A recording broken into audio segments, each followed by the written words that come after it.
Alright guys, welcome back to another video. So in this next episode of my run and gun series, I guess maybe I'll call it, I wanted to talk about the job market and careers and sort of my advice around that, given I spent the last 16 years or so of my professional career within HR and recruiting, before kind of stepping away for a little while to focus on my business as a photographer and videographer, as well as being a new dad. But this industry and this topic is a huge passion of mine nonetheless, because I spent my career doing it. I spent my career recruiting and hiring folks into companies. I've spent time building practices, policy, procedures, things like that for the companies that I've worked for. So I do still have a pretty big passion for this topic, and wanted to share kind of what's been going on recently, and my advice in terms of finding a job, and if you are in recruiting and HR, sort of best practices to maybe follow during this time. So for the past 5 years or so, the industry, the hiring industry, has been a roller coaster. We've seen, really since 2020, a real kind of downturn in terms of the amount of open jobs out there, and there are a lot of people competing for those few jobs. And for the most part, the job market has been okay for farm, for hospitality, for blue collar types of jobs, but not so much in terms of technology and corporate types of roles. And just to kind of take a step back a little bit, I spent a good portion of my time within corporate recruiting, startups, primarily in the retail and tech space. Just kind of give you an idea of where I'm coming from here. So I've recruited those lower level retail jobs, all the way up through your higher level, higher paying technology jobs at all different levels.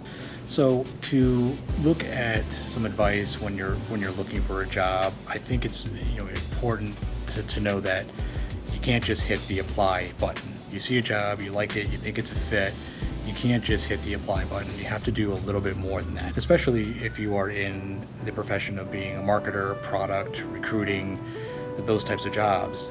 You have to do a little bit more, just because there is such an abundance of candidates out there and not as many job openings. So how are you going to stand out in a sea of applicants out there? So my first bit of advice is, if you see a role out there that you are interested in, definitely still apply for it. There's policies around that and procedures around that as well to apply. But try to find out who the hiring manager or recruiter might be for that position. And how do you do that? What I like to do is to click on that little company logo that you see on LinkedIn and kind of comb through who might be the hiring manager or the recruiter. So you might want to try first going down the recruiter route, identifying a couple people that may be a good fit to reach out to, and just pinging them saying, hey, I applied, I'm interested, can we connect? And there's a couple different ways of doing that. So first, what you can do is send a LinkedIn request, but add a note to that request. I cannot say that enough. Add a note to that request. Don't just hit that request button. You want to actually send them a note on why you're connecting, because recruiters, we have gotten so many different connection requests. We get probably 15, 20 a day. So you're going to want to definitely put a note in there to say, hey, this is who I am, this is a job I'm interested in, this is why I'm reaching out. Now, you can also utilize software. So I think a good software to take a look at is something called Apollo. Apollo.io, I think, is the name of it. I'll link it in the description below, but it's essentially a free software. You can upgrade to a paid version, but it's really more of a sales CRM. But essentially what it allows you to do is to look up a person and find their email address. So a lot of sales organizations will use something like this to prospect. So you're kind of doing the same thing as what a salesperson would do, is you're prospecting. You're finding out who the person is that you need to to reach out to.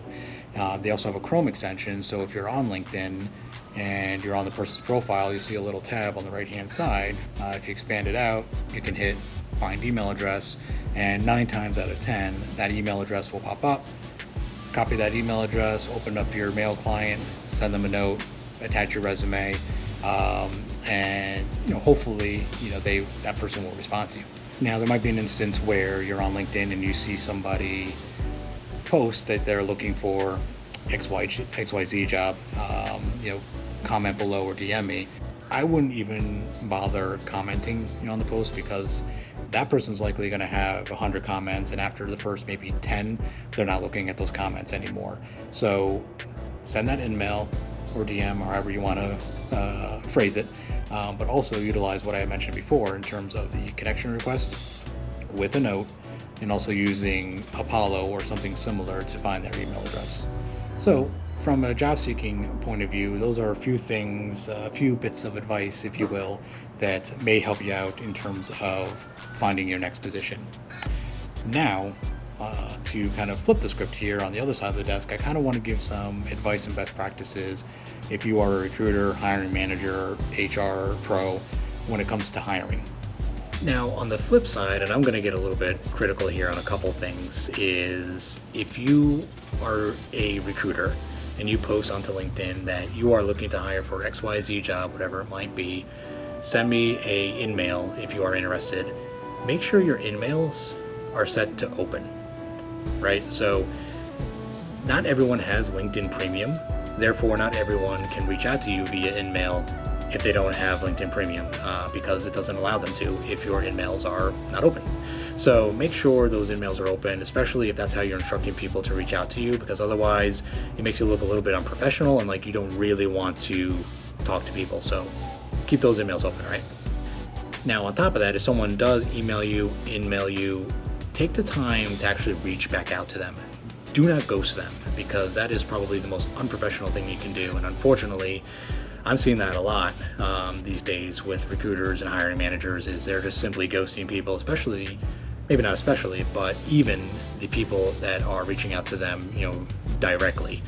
I never understood ghosting. I never understood why you wouldn't get back to someone even if they're not a fit. If they're not a fit, that's okay. You can be honest with them and tell them.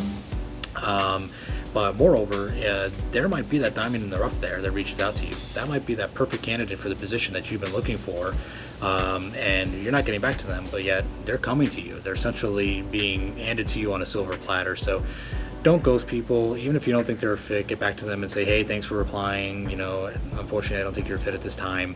It's part of the job. I know it might be uncomfortable, but ghosting is super unprofessional, so I really just don't do it. When I was a recruiter, I got back to every single person that reached out to me directly, whether they were a fit or not.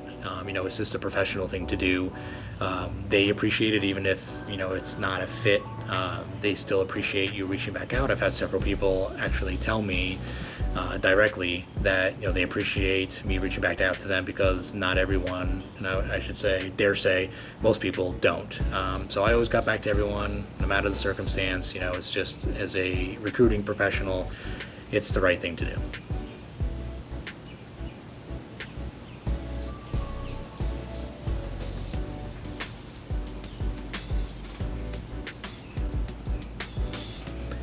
And as an HR professional, recruiting professional, you are essentially the spokesperson for the company. You're the person that's out there in front of people representing the company. And that's why a lot of times, specifically in larger organizations, but even startups that I've worked for, have worked hand in hand with marketing, because as recruiters, we are the people that are out there at career fairs that are talking to people.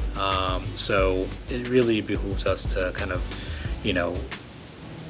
be professional and be champions of our craft, right? We want to make sure that we're representing ourselves and the company in the best light.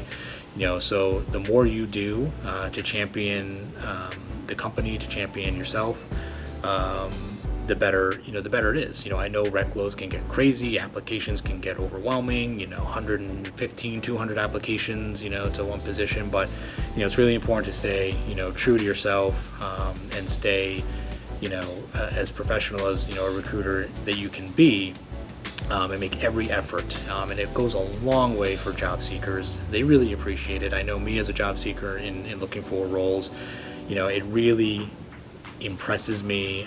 It makes me feel good when a recruiter or a hiring manager gets back to me, good or bad. It just makes me feel pretty good that they are doing the job to the best of their ability. They're really showing that they are a champion in their craft, that they take what they do very seriously. So with that, I hope you all got a little bit of nuggets from this video. Hopefully it helps you out a little bit, if you are a job seeker, and on the flip side, if you're maybe new to recruiting or established as a recruiter, hope some of this advice helped you out as well. And if you are looking for a position, if you are in the market, drop a comment below. I still do have a network of people. I still love to help people out. So drop a comment below, and I'll see you on the next one. Peace.